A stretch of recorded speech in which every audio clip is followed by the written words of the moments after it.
బహుజనుల కోసం నూతన జాతీయ పొలిటికల్ పార్టీని ఏర్పాటు చేయనున్న నిజామాబాద్ జిల్లాకు చెందిన సీనియర్ బహుజన బీసీ దిగ్గజం అబ్బగోని అశోక్ గౌడ్ ఈ మేరకు యుద్ధ ప్రాతిపదికన ఏర్పాటు ముమ్మరం అయ్యాయి. బీసీల కోసం బీసీల పొలిటికల్ పార్టీ ఆవశ్యకత ఎంతైనా ఉందని, బహుజనుల కోసం జాతీయ స్థాయిలో పార్టీని ఏర్పాటు చేస్తున్నట్లు అబ్బగోని అశోక్ గౌడ్ తెలియజేశారు. బీసీలకు జరుగుతున్నటువంటి అన్యాయాన్ని దృష్టిలో పెట్టుకుని మరియు బీసీలు విద్యా, ఉద్యోగ, రాజకీయ పరంగా పూర్తిగా వెనుకబడి ఉన్నారని అశోక్ గౌడ్ తెలియజేశారు. ఎన్ని ప్రభుత్వాలు మారినా బీసీల తలరాతలు మారట్లేదని ఆయన ఆవేదన వ్యక్తం చేశారు. డాక్టర్ బాబాసాహెబ్ అంబేద్కర్ ఓటు హక్కును ఆయుధంగా ఇచ్చారని, ఈ డెమోక్రటిక్ కంట్రీలో స్వేచ్ఛను కల్పించారని ఆయన తెలియజేశారు. సావిత్రిబాయి, జ్యోతిబా ఫులే ఆశయాలను కొనసాగించడానికి ఈ యొక్క పార్టీని ప్రారంభిస్తున్నామని అబ్బగోని అశోక్ గౌడ్ తెలియజేశారు. తెలంగాణలో పార్టీ నిర్మించడానికి ముఖ్య కారణం ప్రస్తుతం ఉన్నటువంటి అగ్రవర్ణ రాజకీయ పార్టీలలో బీసీలకు సరైన స్థానం లేకపోవడం. గత కొద్ది రోజుల క్రితం కాంగ్రెస్ పార్టీలో ఒక బీసీ నాయకుడు సరైన ప్రాధాన్యత ఇవ్వడం లేదని ఆత్మహత్యయత్నానికి పాల్పడ్డాడని తెలియజేశారు. ప్రభుత్వాలు మారినా, పార్టీలు వేరైనా వారి పరిపాలన ఎజెండా మాత్రం ఒకటే.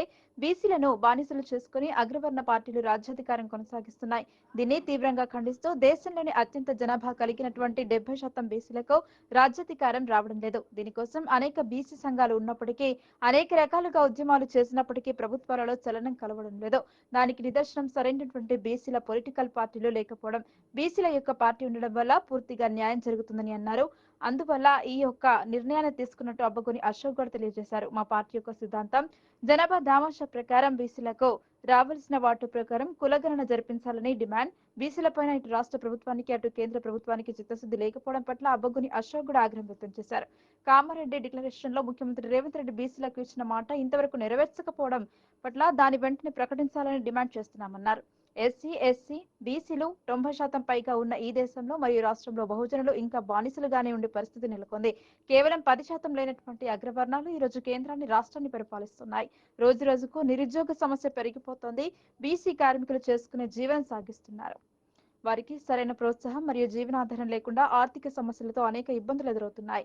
అదేవిధంగా బీసీ కార్మికుల పిల్లలు కూడా చివరకు చదువుకోలేని పరిస్థితిలో ఉన్నారు. వాళ్ళు కూడా కులవృత్తులు లేదా ఏదో కార్మికులుగా పనిచేసుకునే పరిస్థితి ఏర్పడిందని అబ్బగోని అశోక్ గౌడ్ ఈ సందర్భంగా తెలియజేశారు. తెలంగాణ ఉద్యమం తర్వాత రాబోయేది బీసీల ఉద్యమమేనని బహుజనుల నూతన జాతీయ పొలిటికల్ పార్టీ వ్యవస్థాపకులు, పార్టీ అధ్యక్షుడు అబ్బగోని అశోక్ గౌడ్ తెలియజేశారు.